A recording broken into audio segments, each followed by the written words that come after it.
Hi friends, வணக்கம். Welcome back to Sridhar காவிய Priya YouTube channel. இப்போ தான் எங்களோட சேனல் நீங்கள் ஃபர்ஸ்ட் டைம் பார்த்துட்ருக்கீங்கன்னா மறக்காமல் சப்ஸ்கிரைப் பண்ணிவிட்டு பாருங்கள். இன்றைக்கி என்ன வீடியோ பார்க்க போகிறோன்னு பார்த்தீங்கன்னா பானிபூரி செஞ்ச வீடியோ தான் பார்க்க போகிறோம். வீடியோவை ஸ்கிப் பண்ணாமல் பாருங்கள். வாங்க வீடியோக்குள்ளே போகலாம்.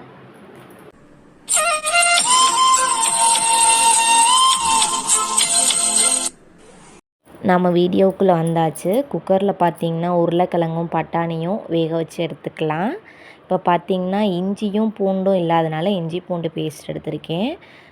சீரகம், பச்சை மிளகா, புதினா, கொத்தமல்லி இதெல்லாம் தான் அந்த ரசத்துக்கு போட போகிறோம். அதனால எடுத்து வச்சுருக்கேன்.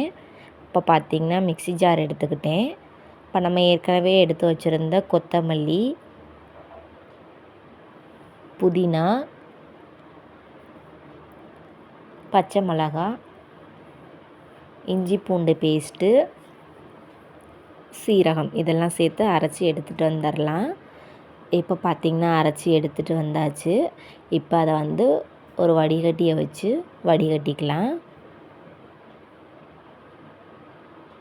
நம்ம இதுக்கப்புறம் தண்ணியுமே ஊற்ற போகிறோம், அதனால் வடிகட்டி வச்சுக்கிறோம்.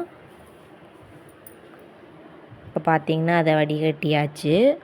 இப்போ ஏற்கனவே கொஞ்சமாக புளி ஊற வச்சு வச்சுருந்தோம், அதை தான் இப்போ வடிகட்டிக்கிட்டு இருக்கோம். இப்போ பார்த்திங்கன்னா கரண்டுமே இடையில போயிடுச்சு. இப்போ தண்ணி சேர்த்துக்கலாம்.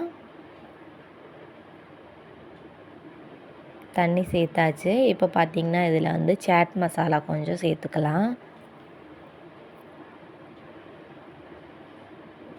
சாட் மசாலாவையும் சேர்த்து நல்லா மிக்ஸ் பண்ணிக்கலாம். இப்போ பார்த்திங்கன்னா தேவையான அளவு உப்புமே சேர்த்து நல்லா மிக்ஸ் பண்ணியாச்சு. எங்களுக்கு இன்னும் கொஞ்சம் வேணுங்கிறனால தண்ணியுமே சேர்த்துக்கிட்டோம். இப்போ பார்த்திங்கன்னா ஒரு லெமன் நாங்கள் புழிஞ்சு ஊற்றிருக்கோம், ஏன்னா நிறைய செஞ்சுருக்கோம். அதனால உப்பெல்லாம் கரெக்டாக இருக்கான்னு பார்த்தாச்சு. அதில் கொஞ்சமாக கொத்தமல்லியை மேலே தூவி விட்டோம். பானிபூரி ரசம் ரெடி ஆயிடுச்சு. அடுத்து உருளைக்கிழங்கு தான். வேக வச்ச உருளைக்கிழங்க நல்லா மசிச்சு விட்டாச்சு. அதில் ஒரு அரை லெமன் ஊற்றிக்கிட்டோம். அப்புறம் பட்டாணி வேக வச்சது அதில் கொட்டியாச்சு. இப்போ பார்த்திங்கன்னா ஏற்கனவே வெங்காயம் சின்ன சின்னமாக நறுக்கி வச்சுருக்கேன், கொத்தமல்லி தழை இது ரெண்டையும் நல்லா மிக்ஸ் பண்ணி விட்டுக்கலாம். இதில் உருளைக்கிழங்கோட இப்போ பார்த்திங்கன்னா கொஞ்சமாக மிளகாத்தூள் சேர்த்துக்கிறோம்.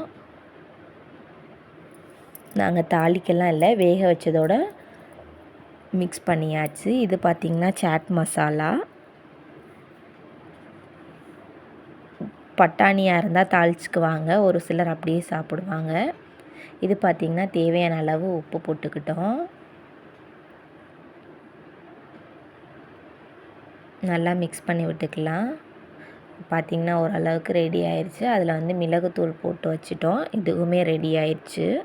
இப்போ பார்த்திங்கன்னா எண்ணெய் காய வச்சு வச்சுருக்கோம். அதில் பானிபூரியை போட்டுக்கலாம்.